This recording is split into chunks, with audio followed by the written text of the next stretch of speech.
Assalamualaikum warahmatullahi wabarakatuh. Perkenalkan, nama saya Rifa Azizah dari kelas 2B S1 Keperawatan Stikes Karisma Karawang. Pada kesempatan kali ini saya akan menjelaskan tentang demam berdarah dengue atau biasa yang disebut sebagai DBD. Dan seperti yang kita ketahui bahwa demam berdarah ini sudah tidak asing lagi di telinga masyarakat. Dan seperti yang kita ketahui bahwa sekarang Indonesia sudah memasuki musim perhujanan, di mana musim ini sangat baik sekali bagi nyamuk untuk berkembang biak. Karena di musim hujan ini akan banyak air yang tergenang dan wadah-wadah yang menampung banyak air. Nah, di sana si nyamuk bisa hidup, bertelur, dan berkembang biak. Dan pada kesempatan kali ini saya akan membahas tentang demam berdarah dengue atau DBD. Demam berdarah dengue atau DBD ini adalah suatu penyakit yang disebabkan oleh virus dengue yang dibawakan atau disebarkan oleh nyamuk Aedes aegypti dan bisa menyerang pada anak-anak maupun orang dewasa. Gejala umum dari penyakit ini yaitu biasanya terjadi demam, nyeri persendian, nyeri otot, nyeri tulang. Dan di 2 hari pertama biasanya gejala ini akan semakin memburuk dan bahkan bisa terjadi pendarahan. Selanjutnya yaitu penyebab demam berdarah dengue atau DBD. Penyebab penyakit ini yaitu karena adanya virus dengue yang ditularkan atau disebarkan oleh nyamuk Aedes aegypti.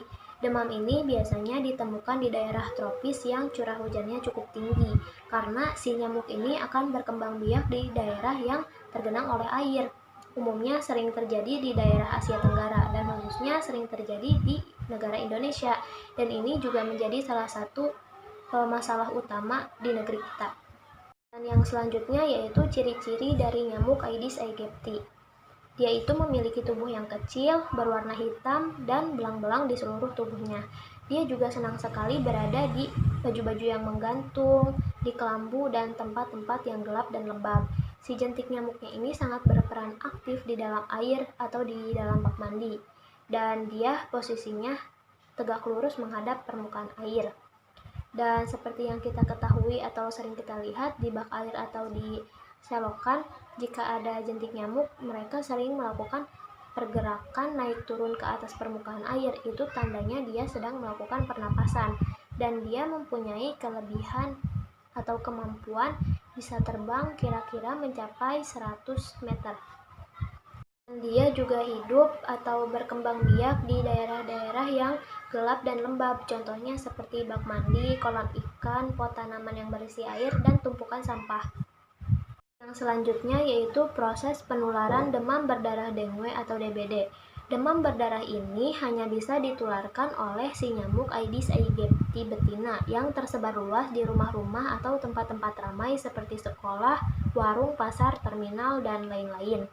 Si nyamuk ini mendapatkan virus dengue-nya itu ketika dia menggigit atau menghisap darah si orang yang sakit DBD atau kepada orang yang tidak sakit DBD tapi di dalam darahnya sudah terkandung virus dengue.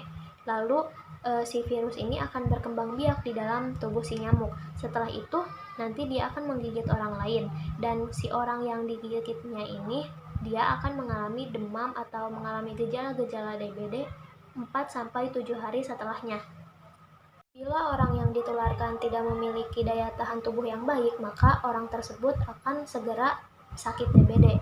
Contoh singkatnya seperti pada gambar di samping, yaitu ketika si nyamuk Aedes aegypti betina ini menghisap atau menggigit darah dari orang yang terkena sakit DBD, dia akan membawa si virus dengue ini yang berkembang biak di tubuhnya ini untuk menggigit orang lain lagi.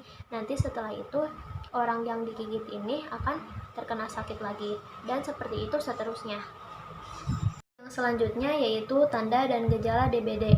Yang pertama yaitu si penderita akan mengalami demam yang tinggi 2-7 hari disertai dengan menggigil, kurang nafsu makan, nyeri persendian, dan sakit kepala. Yang kedua, si penderita akan mengalami pendarahan kulit seperti bintik-bintik merah di kulit dan mimisan. Yang ketiga, si penderita akan mengalami sakit perut disertai mual dan muntah. Dan yang keempat, si penderita akan mengalami syok dan pingsan di hari ke-3-7 secara berulang-ulang. Dan syok ini ditandai dengan rasa lemah, kulit yang dingin dan basah, serta tidak sadarkan diri. Yang terakhir yaitu cara pencegahan DBD. Cara pencegahan DBD ini bisa dilakukan dengan 3M+, yaitu yang pertama dengan menutup tempat sampah, yang kedua menutup tampangan-tampangan yang berisi air, yang ketiga mengubur sampah, dan yang keempat menguras bak. Cukup sekian yang dapat saya sampaikan, semoga bermanfaat. Wassalamualaikum warahmatullahi wabarakatuh.